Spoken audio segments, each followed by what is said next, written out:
السلام علیکم ورحمۃ اللہ۔ ایک دو باتوں کی طرف توجہ دلانے کو داعیہ ہوا، اللہ تعالیٰ اس میں خیر ڈالے ہمارے سب کے لیے۔ شیخ کے ساتھ تعلق کیسا ہو؟ حضرت تھانوی رحمۃ اللہ علیہ فرماتے ہیں کہ شیخ کے پر اعتماد اور اعتقاد اتنا ہونا چاہیے کہ ہم اپنا سب کچھ اسی کو سمجھیں، سب کچھ اسی کو سمجھیں۔ پہلے شیخ کو سمجھیں گے، پھر اس کے بعد اللہ تعالیٰ تک پہنچ سکیں گے۔ وہ دروازہ ہے، گھر میں اندر داخل ہونے کے لیے دروازہ ہے شیخ۔ حضرت رحمۃ اللہ علیہ کی ملفوظات میں ہے کہ پہلے لوگ اپنے مریدین کا کیسا امتحان کرتے تھے، کیسا مجھ پر اعتماد اعتقاد ہے اس پر نہیں، کتنا ہے، کتنا سخت امتحان لیتے تھے، ہم اس زمانے میں تصور کرنا بھی مشکل ہے۔ حضرت فرماتے ہیں ایک شیخ صاحب نے اپنے ایک مرید کا امتحان لینا چاہا تو اپنی اہلیہ سے کہا کہ فلانی جگہ پر جا کے ٹھہر جاؤ، فلانی جگہ پر جا کے ٹھہر جاؤ۔ پھر اس مرید سے کہا کہ اس کو یہ بتا کہ یہ حضرت کی اہلیہ ہے، اور کہا کہ وہاں پر ایک فلانی جگہ پر ایک عورت ٹھہری ہوئی ملے گی، اس کو کہنا کہ حضرت بلا رہے ہیں۔ تو فلانی عورت کو جا کے بول دینا کہ حضرت بلا رہے ہیں۔ تو مرید صاحب گئے اور دیکھا کہ وہاں پر واقعی عورت ٹھہری ہوئی ہے، ان کو اس کو سے آ کے کہا کہ حضرت بلا رہے ہیں۔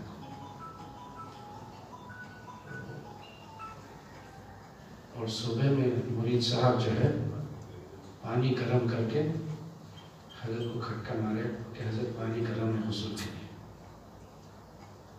ہم اگر ہوتے تو اس کو تو پتہ نہیں ہے کہ حضرت کی اہلیہ ہے، اس کو کیا پتہ ہے کیسا سخت امتحان ہے۔ اور مرید کا اعتقاد دیکھیے، اعتماد دیکھیے حضرت شیخ کے اوپر کیسا ہے، کچھ نہیں سوچا اور حضرت کو غسل کی حاجت ہو گئی، اس لیے میں پانی گرم کر دیا۔ یہ جب تک ہم کو حاصل نہیں ہوگا ہم کو نفع نہیں ہوگا۔ شیخ کے اوپر کامل اعتماد، صحابہ کو جیسا حضور صلی اللہ علیہ وسلم کے اوپر تھا۔ اب 2 دن سے جو سوالات آ رہے ہیں اس سے عجیب باتیں ذہن میں آئی، عجیب باتیں ذہن میں کہ ہم کو نفس اور شیطان کیسے کیسے بھٹکاتا ہے، کیسے کیسے بھٹکاتا ہے۔ ایک مرتبہ حضور صلی اللہ علیہ وسلم سے نماز میں سہو ہو گیا، بس ظہر یا عصر کی نماز جو ہے بجائے 4 رکعت کے 2 رکعت پڑھا۔ صحابہ کا اعتماد دیکھیے، نماز پڑھ کے باہر جا کے کہنے لگے کہ آج سے 2 رکعت ہو گئی نماز، ظہر دی عصر دی، تاکہ اعلان کرتے رہے خوشی خوشی کہ آج سے 2 رکعت ہو گئی نماز۔ وہ اعتقاد، وہ اعتماد ہم کو بھی چاہیے اپنے شیخ، تب جا کے نفع ہوگا، ایسے ہی نہیں ہوگا، تب جا کے نفع ہوگا، کامل اعتماد۔ اسی لیے حضرت رحمۃ اللہ علیہ فرماتے ہیں کہ پہلے شیخ بنانے سے پہلے ہم ان کو اچھی طرح جانچ لیں، تو یہ کر لیں، پھر اس کے بعد بیعت ہو۔ بیعت ہونا کوئی ضروری کام نہیں ہے، مگر اس کے بھی کام چلتا ہے۔ اسی لیے حضرت رحمۃ اللہ علیہ بہت بعد میں بیعت کرتے تھے، پہلے فرماتے تھے پہلے رہو، پہلے دیکھ لو، اور اسی کو حضرت والا رحمۃ اللہ علیہ شاہ کی مختصر نور خود فرماتے تھے یہ بچوں کا کھیل نہیں ہے، اگر مناسبت نہیں ہوگی تو پھر فائدے کے بجائے نقصان ہوگا۔ مناسبت ضروری ہے اس راستے میں۔ اور پھر اس کی مثال دیتے تھے کہ خون اگر میچ نہیں ہوگا اور ڈاکٹر چڑھا دیا تو کیا ہوگا؟ موت کے علاوہ کیا ہے؟ کچھ بھی نہیں ہے۔ ہر ایک کا خون الگ الگ ہوتا ہے نا، گروپ الگ الگ، یہ تو سب کو معلوم ہے، گروپ الگ الگ ہوتا ہے، لیکن 2 اگر میچ نہیں ہوئے، جس کو چڑھایا جا رہا ہے اور جس کا چڑھایا جا رہا ہے، جس کا چڑھایا جا رہا ہے اور جس کو چڑھایا جا رہا ہے، وہ اگر میچ نہیں ہوگا تو کیا ہوگا؟ موت ہوگی، وہاں پر موت ہوگی۔ یہ تو زندگی، یہ دنیا کی بات ہے، لیکن یہاں پر خدا نخواستہ ایمان سے ہاتھ دھونا پڑے۔ اگر شیخ کے متعلق ذرا بھی شک آ گیا تو رحمانی اللہ علیہ فرماتے ہیں کہ فیض سب سے پہلے بند ہو جائے، فیض بند ہو۔ تو کامل اعتماد، ہم ایک وقت اپنے آپ کو حوالے کرے تو بس اب میت جس طرح غسال کے ہاتھ میں ہوتی ہے اس طرح ہوتی ہے۔ اب سوالات نہیں، آپ جو حکم فرمائیں سر خم تسلیم ہے، آپ جو حکم فرمائیں۔ صحابہ کتنے سوالات کرے، کتنے سوالات کرے؟ اتنے کم سوالات کرے کہ اللہ تعالیٰ کو جبرائیل علیہ السلام کو بھیجنا پڑا، سوالات کریے ذرا آپ جا کے، اتنے کم سوالات کرے۔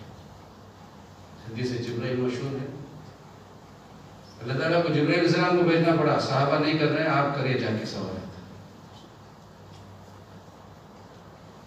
تو اعتماد، اعتقاد، بھروسہ پورا مکمل ہو۔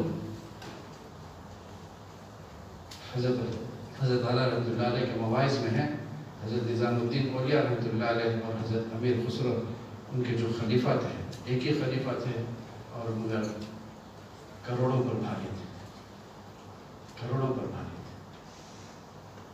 ان کا مکالمہ ہے، کیسا مکالمہ ہے، عجیب و غریب مکالمہ۔ اب اس وقت پورا میں صحیح تو نہیں بیان کر سکتا، لیکن عجیب و غریب مکالمہ ہے۔ کیا سمجھنا چاہیے شیخ کو اس مکالمے میں؟ شیخ اس وقت دن کے 12 بجے کہے کہ اس وقت رات کے 12 بج رہے تو بالکل چاند بھی دکھ رہے، تارے بھی نظر آ رہے، چاند بھی دکھ رہا ہے، تارے بھی نظر آ رہے۔ اعتماد، اعتقاد، یقین کہ میرے کو یہ شخص غلط راستے پر نہیں لے جائے۔ جب تک یہ یقین نہیں ہو جائے گا، یہ پختہ ہمارے کو اعتماد نہیں ہو جائے گا، نفع نہیں، نفع سے محروم نہیں۔ کیا فائدہ ایسے ہی زندگی، جیسے حضرت والا رحمۃ اللہ علیہ مثال دیتے ہیں کہ انگور کا کیڑا جو ہے وہ انگور تک پہنچا نہیں، ذرا نیچے ہی اس کے پتے پر رہ کر سمجھا کہ یہی انگور ہے اور اسی پر زندگی پوری کر دی، پوری زندگی پتے کو ہی انگور سمجھ کے گزار دیا، انگور تک پہنچ ہی نہیں سکا۔ خدا نخواستہ ہم ویسے نہ ہو جائیں، پتوں کو ہی ہم انگور سمجھیں، پتوں کو انگور سمجھیں۔ تو کامل اعتقاد جس میں ہوگا اس کو زیادہ نہیں۔ اسی لیے تو صحبت اختیار کرو بولتے ہیں۔ سوالات سے کیا ہوگا، یہ تو حضرت تو خود فرما رہے ہیں، اور کتنا علم کے ساتھ جواب دیتے ہیں۔ اب حضرت اس عمر میں ہیں جہاں اہل اللہ کا علم بہت بڑھ جاتا ہے، بہت بڑھ جاتا ہے۔ برداشت کی صلاحیت، برداشت کی صلاحیت، کیسے سوالات تھے اور کیسے جوابات تھے۔ اللہ اجر عظیم عطا فرمائے، اجر عظیم عطا۔